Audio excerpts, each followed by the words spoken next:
Galera, tudo bem? Por aqui é o professor Lucas Tavares. A gente vai continuar com o nosso quadro Leituras Obrigatórias, onde a gente vai terminar a dissecação do artigo A Biomechanical Evaluation of Resistance, que é um artigo publicado pelo professor David Frost, pelo professor John Cronin e pelo professor Robert Newton. Na nossa primeira aula, nós discutimos sobre o uso das resistências no treinamento de força, onde nós caracterizamos três: a resistência constante, a resistência variada e a resistência acomodada.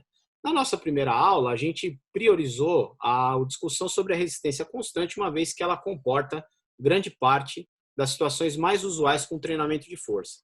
Hoje a gente vai discutir um pouco mais sobre as resistências variadas e acomodadas dentro desse treinamento e como elas podem contribuir para o nosso exercício da prática profissional. Tá?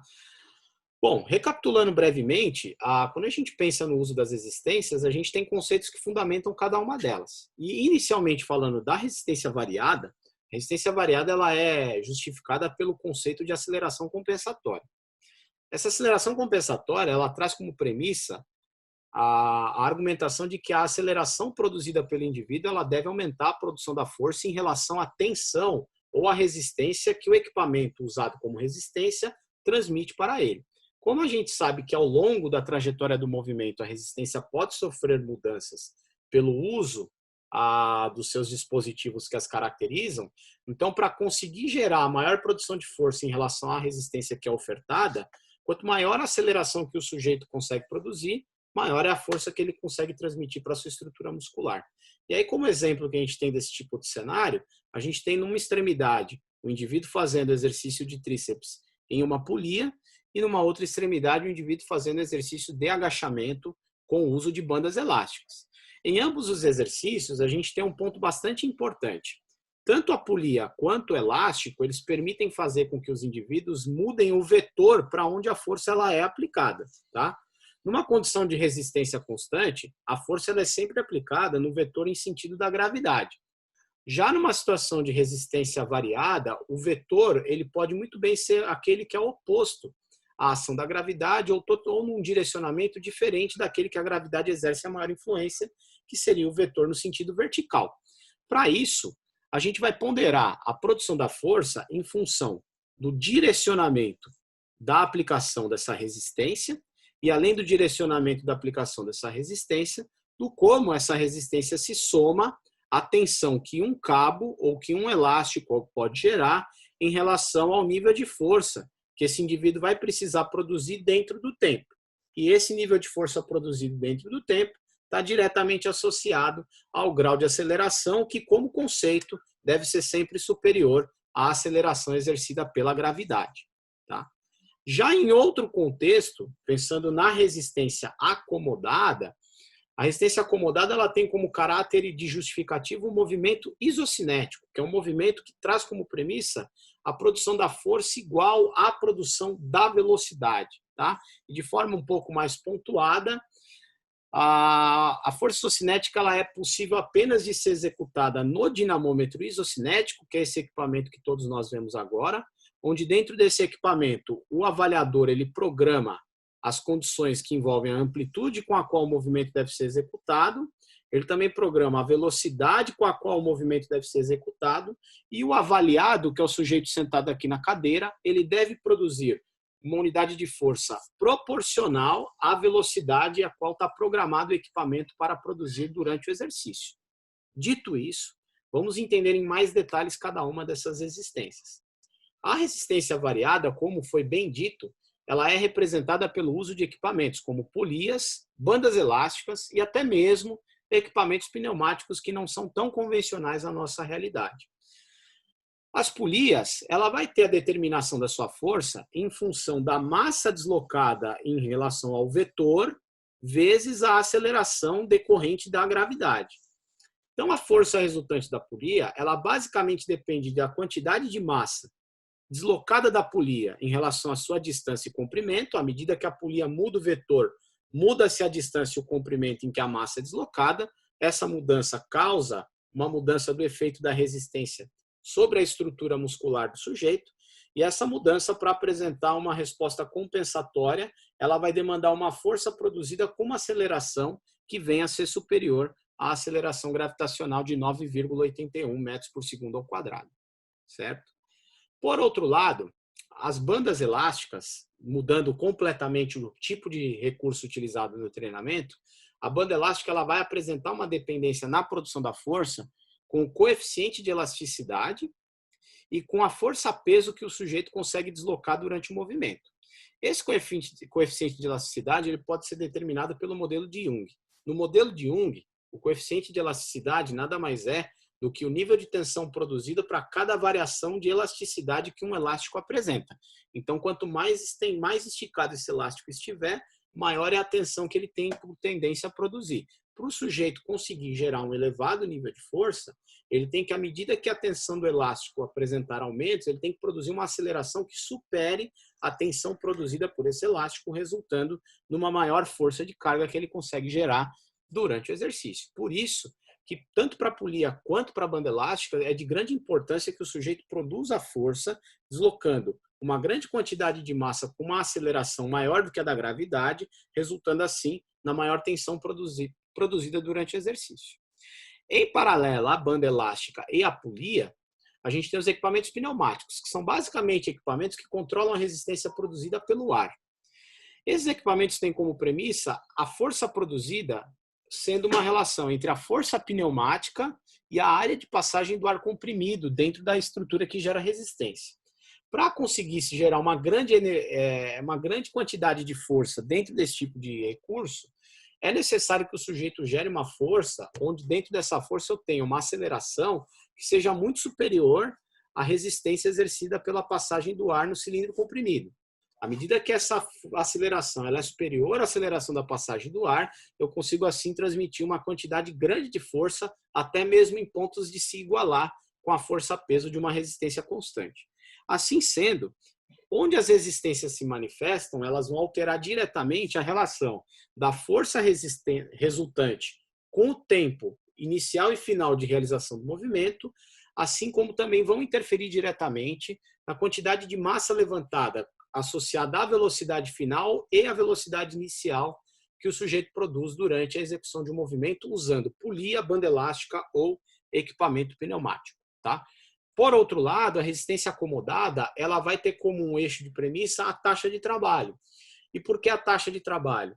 Porque a velocidade ela vai ser considerada uma constante em relação à força que o indivíduo vai produzir, em relação à distância que o movimento em si apresenta, porque para o equipamento isocinético, a distância ela é padronizada pela amplitude que já é configurada previamente antes de se iniciar a tarefa motora, certo?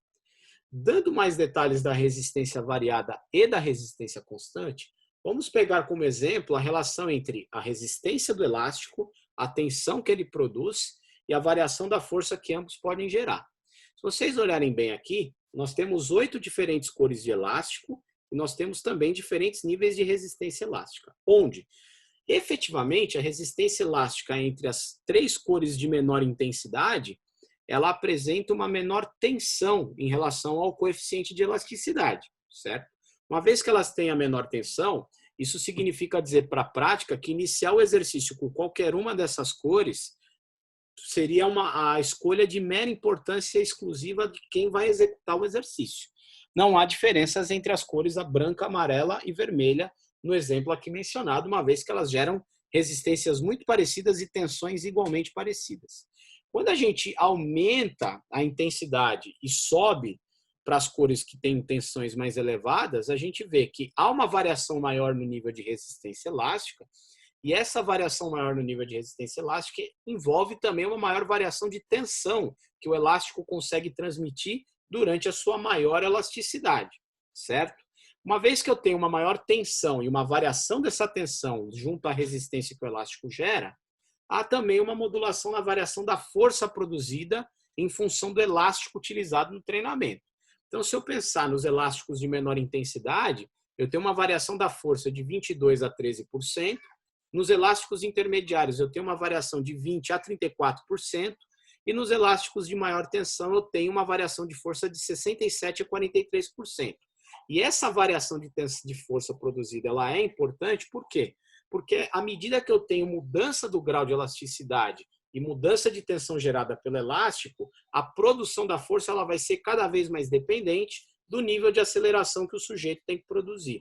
Porque em cima dessa força e dessa tensão, eu tenho a aceleração gravitacional. Então, eu tenho que gerar uma aceleração que supere a aceleração gravitacional, fazendo com que a produção da força supere a força transmitida pelo próprio elástico usado no treinamento. Em paralelo aos elásticos, a gente tem o uso dos equipamentos pneumáticos, e esses equipamentos nos trazem uma verdade bastante interessante.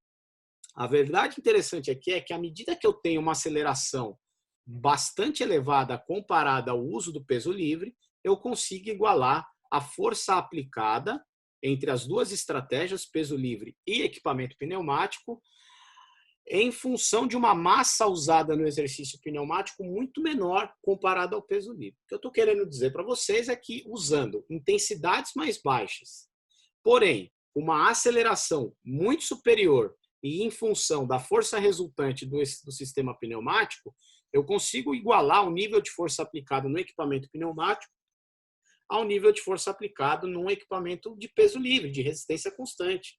E aí vocês vejam que a comparação posta aqui é a comparação com aproximadamente uma massa de 100 quilos e uma massa de 5 quilos, onde a massa de 5 quilos somada à força pneumática consegue resultar numa grande aplicação de força quando a aceleração ela é infinitamente superior comparada ao uso do peso livre, o que novamente justifica a teoria da aceleração compensatória. Aceleração essa que aumenta a força aplicada contra a resistência, igualando o nível de resposta entre equipamentos de distintas características para a prescrição do treinamento de força. Em paralelo a isso, há uma outra relação importante que deixa ainda mais clara esse tipo de situação. Se nós observarmos com muita clareza, a gente vê que num peso livre, usando quase 140 quilos, eu tenho uma força-peso de aproximadamente 1.370 newtons produzidos. Eu consigo igualar isso com o equipamento pneumático? Sim, é possível igualar isso com o equipamento pneumático. O equipamento pneumático usando 10 quilos para gerar a mesma quantidade de força, ele precisa gerar aproximadamente 7,52 metros por segundo de velocidade pico, o que explicaria a aceleração média de 20 metros por segundo ao quadrado, assim resultando numa aceleração que aumenta a produção da força e que aproxima essa produção da força de um equipamento pneumático para um equipamento com peso livre.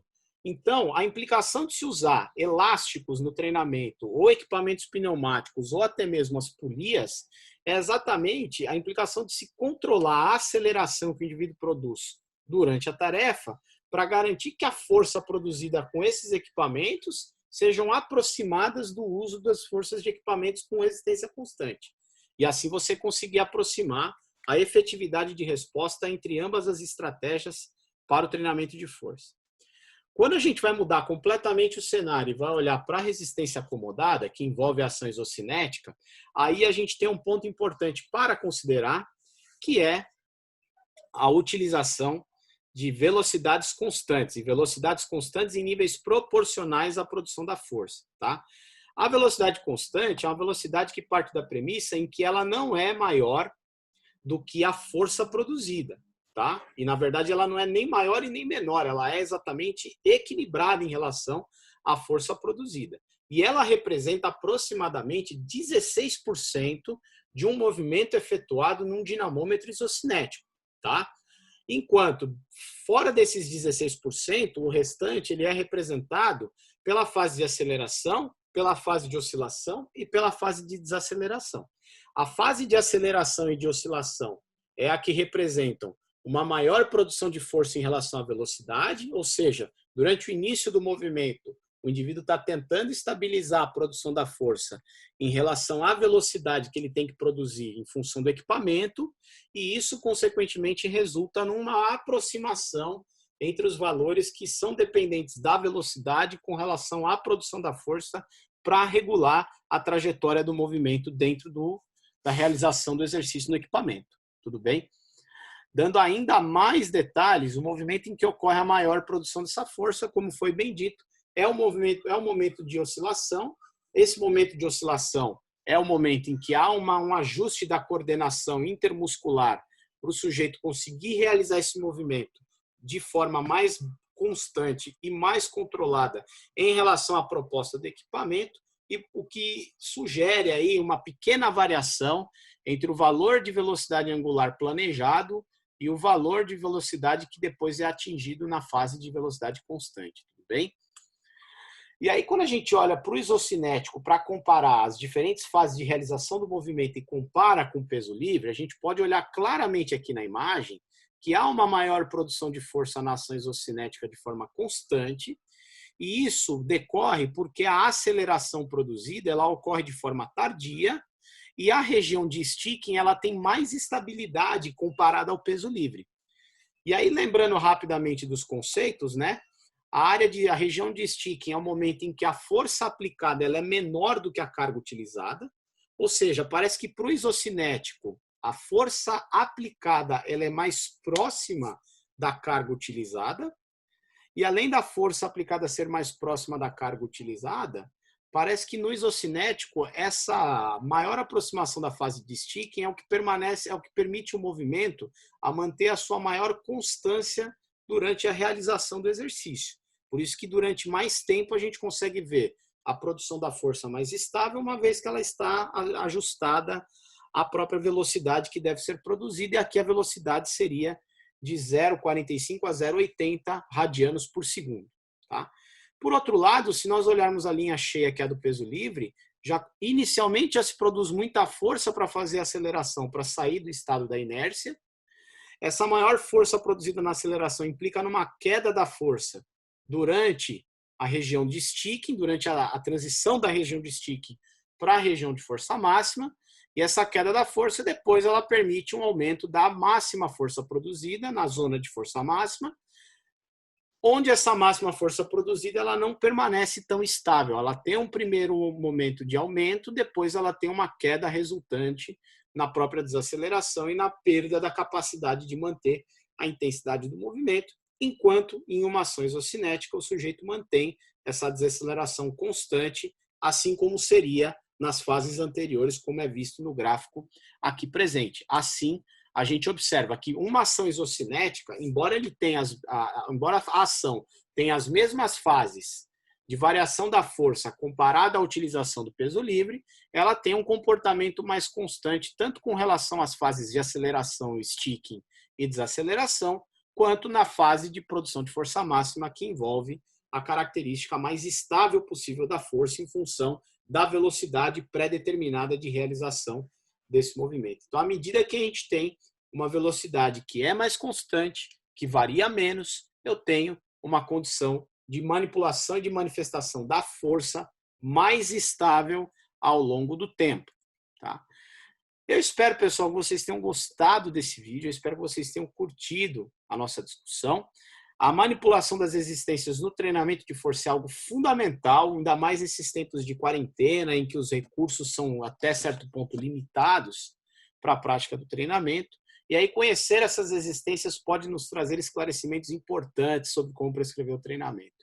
Bom, eu espero que você tenha gostado.